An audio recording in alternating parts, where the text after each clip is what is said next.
En este video en tu canal Freeze the Hit va a ser un video muy importante. Voy a responder muchas inquietudes o las inquietudes más comunes que tienen ustedes, amigos suscriptores, amigos que ven este canal a diario.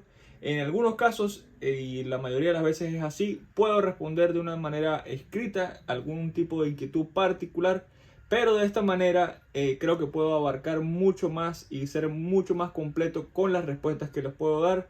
Así que he decidido hacer este video con 7 o 8 preguntas más comunes de ustedes suscriptores. Así que acompáñenme. Bueno, entrando en materia, entonces la primera pregunta que tenemos y muy común es ¿en dónde me puedes dejar el link o ayuda para hacer el curso de aire acondicionado?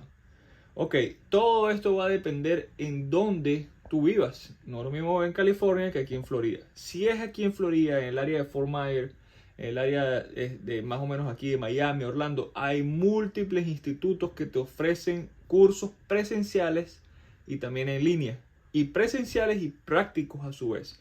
En el cual donde tú vas a empezar vas a pasar por una serie de clases teóricas. Inicialmente la teoría es muy importante.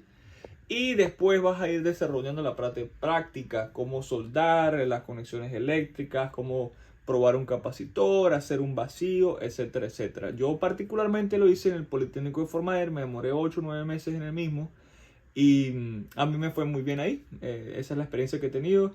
Tengo otros compañeros que lo han hecho en otros institutos y también veo que tienen muy buena formación. Sin embargo, y quiero enfocarme en esto, no importa el curso o dónde lo hagas, siempre lo más importante va a ser tu esfuerzo, la capacidad que vayas a tener para estudiar, para reforzar el conocimiento y para que ese conocimiento se quede contigo y te pueda fortalecer para tener una mejor carrera en el aire acondicionado. El instituto te podrá brindar todas las herramientas necesarias y habidas y por haber. Pero si tú no te enfocas y tú no realizas ese trabajo adicional, ese correr la milla extra, te voy a decir que no va a funcionar. Seguimos en referencia a esa pregunta y obviamente el costo, que es una parte muy importante. Yo hace, digamos, 3, 4 años cancelé, pagué $2,300, ¿ok? Ese fue lo que yo pagué en ese momento. Me pareció que era algo accesible porque podía pagarlo semanalmente, mensualmente o digamos de una vez completo y me daba un descuento. Yo lo pagué completo y me ahorré casi $300. Averigüé en Miami, era prácticamente lo mismo, el mismo costo. Hay unos que son más rápidos, los cuales no te recomiendo. Porque al final lo que tú quieres hacer en un curso es aprender. El curso no lo vas a ir para tener el certificado. Cuando tú vayas a ir a una entrevista de trabajo y vas a mostrar el certificado, bueno, puede ser que te ayude un poco, pero no, si no tienes el conocimiento, evidentemente va a ser un dinero que gastaste o que, digamos, desperdiciaste. Así que no te lo recomiendo que lo hagas en línea. Si quieres hacer algo en línea, hay infinidad de videos en YouTube, tutoriales, cursos paso a paso de cómo hacer las cosas. Lo que te recomendaría es el enfoque de qué es lo que quieres hacer y seguir video tras video para aumentar tus conocimientos. Seguimos, la próxima pregunta es: excelente video, hermano, ¿en qué parte de Florida trabajas? Trabajo en Naples, Florida. Las empresas en Florida piden que tengas un nivel de inglés avanzado. Hay algunas empresas que te dicen específicamente cuando te están contratando nivel de inglés avanzado o fluido. Ahí son bien específicos. Otras no te preguntan tanto. Sin embargo, les puedo decir, bueno, ustedes ven el contenido que yo les genero en este canal de YouTube es específicamente para la comunidad que hablamos de castellano, español. Sin embargo, todo lo que pasa detrás de la llamada, que a lo mejor ustedes no ven, por cierto, es en inglés. El trato con mi manager, con el dueño de la compañía, con los supervisores, etcétera, etcétera, es en inglés. Con los clientes, el 99% de mis clientes son clientes americanos y por supuesto hablan inglés, no hablan nada de español. Uno que otro que te consigues por ahí que te habla español. Entonces, creo que el inglés que necesitas es de acuerdo a lo que tú quieras hacer en la compañía. Si tú quieres ser técnico de servicio, que es la mayoría de las llamadas que yo hago, técnico de servicio, tienes que tener un inglés medio o avanzado.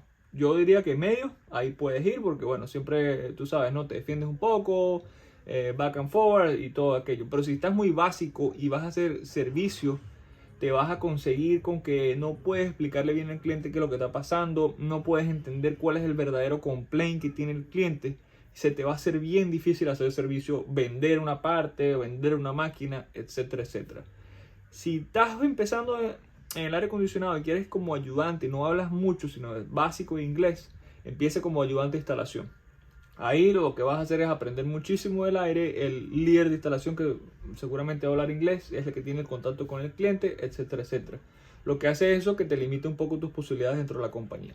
Voy a hacer un video específico para eso porque es una pregunta muy importante que creo que genera o tiene que tener una respuesta mucho mayor en qué es lo que te estás enfocando en el aire acondicionado. Ok, seguimos avanzando. Entonces vienen dos preguntas que son muy parecidas. ¿Cuánto cuesta la certificación EPA universal? ¿Cuánto te costó la certificación? ¿Qué es la certificación EPA? Etcétera. Entonces sí, vamos a empezar con entender qué es lo que es la EPA, la certificación EPA, que es la que te da la agencia, es una agencia nacional, federal, que te autoriza para trabajar con gases refrigerantes como el R410, el R22, el 407C, el 404A, etcétera, etcétera. El tipo de gas que tú quieras trabajar o estés trabajando. Si tienes la universal, que es la que recomiendo yo, que es la universal, te autoriza para trabajar con todo ese tipo de gases. Las compañías normalmente quieren que el técnico o el instalador esté autorizado por la EPA, tenga su cartón, su certificación para poder trabajar en la compañía. Y así la compañía, entre ellas, o digamos, se cubre un poco la espalda, que el técnico está certificado por la EPA para manejar los gases. Esa licencia no te autoriza a ti para poder hacer cualquier tipo de trabajo. Tú puedes tener la licencia y puedes mañana vas a ir a comprar una parte en un supply y a lo mejor el supply no te va a vender una parte simplemente porque tengas la EPA.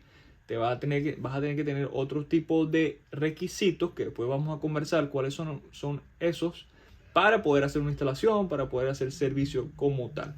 ¿Cuánto es el costo de la EPA y en dónde se hace? Se puede hacer tanto presencial en un instituto. A veces el curso de aire acondicionado te incluye como tal una parte del curso, la EPA. Te preparan para las preguntas, etcétera, etcétera. En el caso que yo lo hice fue así. Otros cursos simplemente se enfocan en la EPA, en que lo pases y ya. Puede ser, como les dije, online o presencial, y el costo ronda entre los $200 y los $400. Con eso puedes tener tu cartón, tu certificación, y te da un poco más de peso en tu currículum como técnico. Tenemos la siguiente pregunta. ¿Con una certificación universal de la EPA y de OSHA se pueden hacer instalaciones o se requiere alguna otra licencia? La respuesta es no, no se pueden hacer instalaciones si solamente tienes el carnet de la EPA o de OSHA. Necesitas obligatoriamente tener otro tipo de licencia, el cual es la licencia de contratista de Florida. Puede ser de contratista A, de aire acondicionado A o B. También puede ser la mecánica, entre otras. Sin embargo, solamente con la EPA ni siquiera puedes hacer servicio, no puedes hacer mantenimiento. La ley es muy clara, tienes que ser un contratista certificado. Inclusive le recomiendan a los clientes que llaman a contratistas, a compañías, que revisen que la persona que está yendo a su casa sea un contratista certificado. Por supuesto, si tienes la EPA y trabajas bajo el nombre de una contratista, bajo el nombre de un empleador que tenga esa contratista como tal, por supuesto que puedes hacer instalaciones. No quiere decir que a lo mejor tengas a una persona conocida, no la puedes ayudar cambiando un capacitor, cambiando un compresor, eso, porque ya tienes la experiencia, tal vez sabes cómo manejar los gases, pero realmente, autorizadamente, según el Estado, no lo estás para hacerlo. ¿Qué garantía se supone le dan a uno cuando le instalan un sistema, entendiendo que sería dependiendo de la compañía, pero un aproximado? Bueno, en mi caso, si yo instalo una máquina de aire acondicionado, yo doy 1 año de garantía correspondiente a la instalación. A los 6 meses de esa instalación, yo programo un mantenimiento que es gratis para el cliente, pero que me da la oportunidad a mí de regresar a la casa del cliente, de comprobar que todo esté funcionando perfectamente, de que si hay algo que pueda estar, digamos, fuera de rango, lo reemplazo de una vez para evitar un daño mayor en cualquier parte. La industria de aire acondicionado está en crecimiento, pero también hay mucha competencia. Entonces hay algunas compañías que inclusive te pueden ofrecer 2 años de garantía de acuerdo a la instalación. El primer año le haces el mantenimiento, pero el segundo año ya incluyes o hacen que el cliente pues pague la visita para un mantenimiento como tal preventivo. Entonces, como tú bien dices, va a depender del tipo de compañía, pero no he visto a ninguna compañía que dé menos de un año en garantía. Con eso tú le haces entender al cliente que está haciendo una compra buena y que su máquina va a estar correctamente funcionando por lo menos por un año. Muy buen video, gracias por compartir tu experiencia. Una pregunta, ¿es posible abrir una small company sin tener una master como para reparar y dar mantenimiento? Gracias. La respuesta es sí, sí es posible. Puedes abrir una LLC para tener ya tu compañía lista como tal. Sin embargo, si tú no eres contratista certificado, tú en teoría no puedes dar ni servicio, ni reparación, ni menos instalaciones como tal. Tú puedes ayudar a un amigo, a un conocido a reparar, digamos, alguna parte menor, cambiar un capacitor, etc. Pero como tal, empezar a hacer instalaciones, hacer servicio, no lo vas a poder hacer. La recomendación, o como yo lo hice, por ejemplo, yo ya tenía mi compañía, digamos, en formación ya creada, con todo en regla, pero no tenía la licencia de contratista aún. Lo que hacía para poder dar una instalación era, o busqué una persona que ya tenía esa contratista como tal, un compañero, y entonces lo que él hacía era como mi sponsor, para que así pudiéramos hacer el trabajo, la instalación, pudiéramos presentar todos los papeles que piden en los condominios. Si tú vas a hacer una instalación, te piden los papeles de la contratista, y cuando te autoricen, ahí es que tú vas y haces la instalación con el cliente. Entonces, es una pregunta, digamos, yo te diría que puedes empezar creando ya tu compañía, puedes tener todo en regla, prepárate para ser contratista o busca a alguien que te pueda, digamos, patrocinar para que hagas servicio, hagas tu mantenimiento. Imagínate que tú estás haciendo mantenimiento en una casa y por cuestiones del destino a lo mejor llegaste y el compresor no está prendiendo, o un caso similar de alguna parte que necesites comprar. La máquina está en garantía. Entonces no vas a un supply y el supply no te va a vender.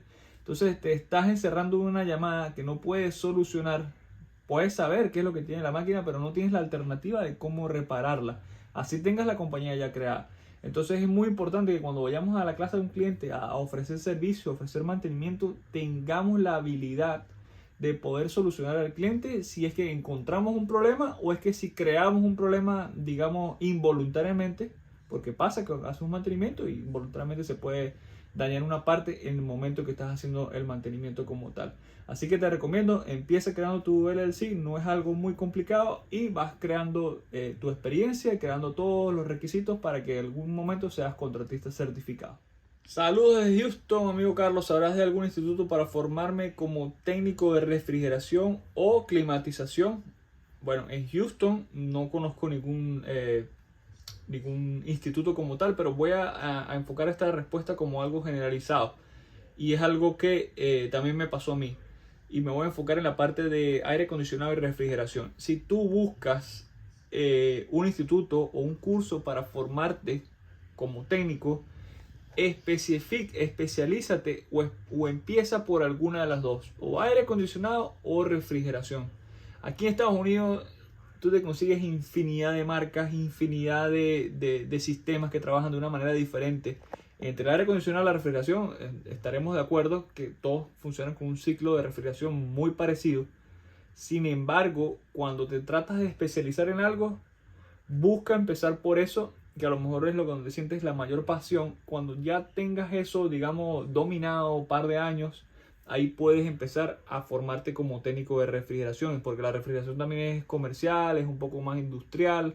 Puede ser refrigeración residencial también, con lo que son los refrigeradores, máquinas de hielo, etcétera, etcétera. Entonces, cuando busques un instituto donde formarte, intenta enfocarte o en aire acondicionado o en refrigeración. En mi caso particular, ese instituto cubría algo de refrigeración como tal, pero de verdad que el aire acondicionado se llevó el 95% de todo el contenido del curso. Después en refrigeración me di cuenta que prácticamente lo que había perdido, si tú no lo usas, se te va a olvidar, al menos que vayas día a día viendo videos, tratando de ver esquemas, etcétera, etcétera, para tener ese conocimiento fresco. Ustedes seguramente me darán la razón que cuando dejan de hacer un trabajo 4 o 5 meses, a lo mejor me cambié para aprender otro tipo de modelo de negocio, otro tipo de carrera, y regresas al aire acondicionado, es como que tienes un choque ahí porque se te han olvidado cosas, etcétera, etcétera. Así que esa es mi recomendación particular. Todo lo que te ofrezcan infinidad de cosas, de aprender, electricidad, todo aquello, tu trabajo es enfocarte claramente en tomar la decisión en qué es lo que vas a hacer, enfócate en eso, persíguelo, termina ese curso, corre unos años con eso y después, si quieres, amplía tu conocimiento como un técnico como tal y así te va a ir muchísimo mejor. Hermano, ¿qué llamas tú al área de ventas? Vender el área e instalación. Bueno, vamos a hacer esta pregunta, a detallarla en diferentes partes. El departamento de instalación simplemente de una compañía es el encargado de ir a instalar la máquina de aire acondicionado, ya sea nueva o inclusive instalar los ductos, reemplazar los ductos de toda una casa. O que sea una reparación mayor como tal, que haya que mover la máquina de un lado a otro, porque también ha pasado. Ese departamento como tal es el que recibe la máquina, va y la cambia y hace todo ese tipo de trabajo. Normalmente en instalación, yo creo que yo nunca vendí haciendo instalador absolutamente nada. Dicen que tú puedes vender, recomendar cosas cuando el cliente ya pagó algo y tú lo estás instalando, es prácticamente imposible que le vayas a vender algo adicional en el mismo trabajo. Puede ser que lo hagas, pero bueno, a mí nunca me ha pasado. La venta como tal la cierra o la hace una persona especialista en la compañía. Él es especialista en cerrar los tratos con los clientes. Es decir, el técnico de servicio llega a la casa, diagnostica la máquina, se da cuenta que la máquina a lo mejor ya tiene un tiempo de vida muy prolongado y que la mejor opción para el cliente es la recomendación. El técnico de servicio habla con el cliente, le dice los pros y los contras, etcétera, etcétera, y refiere como una persona vendedora. Este es en el caso particular de la compañía donde yo trabajo en este momento, ¿ok? Y entonces ese señor va a la casa del cliente, toma fotos, hace medidas, ve qué es lo que está bien, qué es lo que está mal, analiza el presupuesto que tiene el cliente, etcétera, para obviamente cerrar la venta como tal. Ese es el cerrador de la compañía. Ese gana por comisiones cada vez que vende. El técnico de servicio tiene unas comisiones cuando tú refieres para que esa persona vaya. Sin embargo, el trabajo del técnico de servicio en esa venta es súper importante, porque si en el técnico de servicio ese señor jamás iría a la casa del cliente a ofrecer máquinas a menos que el cliente llame directamente para un cambio inmediato o algo así, o una segunda opinión, que también ha pasado. Entonces, cuando ustedes hablen de ventas y cuando hablen en ese departamento, todos son muy importantes, y aparte de eso, el de instalación también es importante, porque mientras mejor instales esa persona, mejor o más confianza te da a ti como técnico recomendar una máquina nueva, porque obviamente va a ser la solución más eficaz y mejor para este cliente como tal. De esta manera hemos finalizado este video respondiendo muchas inquietudes que ustedes tienen siempre, queridos suscriptores. Quédate en sintonía de este canal. Vamos a hacer unos videos muy interesantes. Próximos videos en, por ejemplo, cómo prepararte para una entrevista de trabajo en el aire acondicionado, o en cuántas compañías yo he trabajado y por qué creo que es lo mejor estar cambiando de compañías. Y otra serie de videos y documentales que tengo preparados para ayudarte a ser cada día mejor técnico y crecer en esta carrera como tal. No queda más nada que despedirme, darles las gracias como siempre, un like si consideras que te gusta y suscríbete si no lo has hecho. Saludos y que estés muy bien.